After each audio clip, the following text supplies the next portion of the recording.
Karen Flower led hunters onto my ranch 42 seconds later. My bulls sent them running. Clara stood on the porch of her Montana ranch, the wind carrying the scent of sagebrush and the distant lowing of her cattle. Her hands, calloused from years of wrestling barbed wire and herding bulls, gripped the railing. This land was her blood, her legacy, carved from decades of sweat and sacrifice. Her father had taught her to protect it, to guard the herd with her life. But today, that legacy was under siege not by drought or debt, but by betrayal. Karen, her neighbor of 20 years, had done the unthinkable. She'd led hunters onto Clara's land, not just any hunters-poachers, armed with rifles and greed, chasing her prized bulls for sport.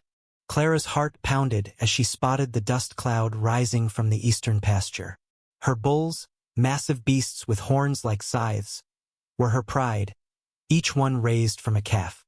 She'd named them after her father's favorite poets: Whitman, Frost, Dickinson. They weren't just livestock. They were family.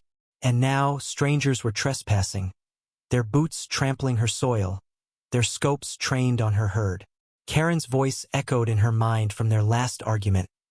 "You're too stubborn, Clara. Share the land. Make some money." Clara had refused. This wasn't about money. It was about honor. She grabbed her rifle from the wall, her boots thudding as she ran toward the pasture. The sun was sinking, painting the sky in hues of blood and fire. As she crested the hill, she saw them 5 hunters, their camo jackets stark against the golden grass. They were closing in on Whitman, her largest bull, his massive frame grazing obliviously. Clara's breath caught. She fired a warning shot into the air, the crack splitting the silence. The hunters froze, then turned, their faces a mix of surprise and arrogance. "Get off my land!" Clara shouted, her voice raw with fury. The lead hunter, a burly man with a smirk, raised his hands mockingly. "Easy, lady. Your neighbor said this was open for hunting. Paid good money, too." Clara's blood boiled. Karen, that snake. She'd sold out Clara's trust for a quick buck. Before she could respond, a low, guttural bellow echoed. Whitman had sensed the threat. His hooves pawed the earth, and in a heartbeat he charged. The hunters scattered, their bravado crumbling as 2,000 pounds of muscle barreled toward them. Frost and Dickinson joined, their horns lowered, eyes wild. Within 42 seconds, the men were sprinting for their truck, tripping over roots and cursing. Clara watched, her rifle still raised, torn between relief and rage. The bulls had done their job, but the violation lingered like poison. The Sullier. She trusted him, let him move in, even gave him a key to the house. But Tom had his own secrets. That night, as Clara sat by the fire, nursing a whiskey and her wounded pride, Tom slipped out. She followed, quiet as a shadow, and found him in the barn, crouched over a duffel bag stuffed with Karen's payment from the hunters. Clara's heart sank. Tom, her confidant, her almost son, was in on it. He'd been feeding Karen information, helping her undermine Clara for months. His eyes met hers, wide with guilt. "Clara, I didn't mean," he stammered, but she cut him off with a glare. "You chose her over me," she said, voice breaking. Tom dropped the knife he'd been clutching, its blade glinting with dried blood likely from one of her calves, killed to lure the hunters. He ran into the night, leaving Clara alone with her shattered trust. The next morning, Clara confronted Karen. The woman stood on her porch, unapologetic, her eyes cold. "You're selfish, Clara. This valley could thrive if you shared the land. You're hoarding it like a dragon." Clara's hands shook, but she didn't raise her rifle.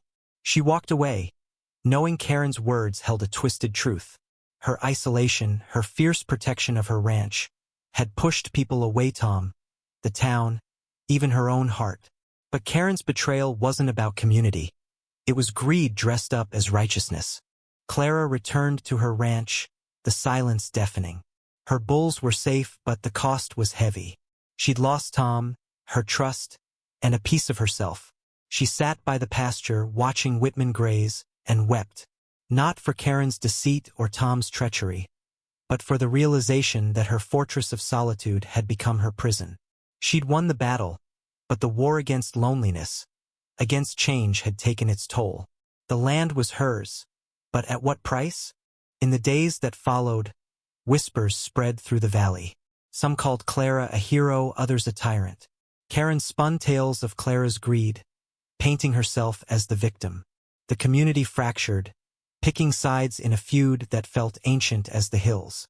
Clara didn't care for their judgment. She cared for her bulls, her land, her truth. But as she repaired the fences, she wondered if she'd been too rigid, too unforgiving. Tom's betrayal stung deepest because she'd loved him like family. Maybe she'd driven him to it, pushing him away with her unyielding pride. The story of Clara's stands spread beyond the valley, a tale of defiance and consequence. Some saw her as a protector of what was hers.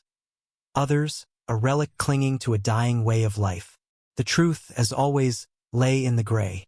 Clara's bulls had saved her ranch, but they couldn't save her from the ache of betrayal or the weight of her choices. She'd fought for her legacy, but lost the people who made it worth fighting for. What do you think? Did Clara's fierce protection of her land justify her isolation, or was Karen right that sharing could have saved her from loneliness?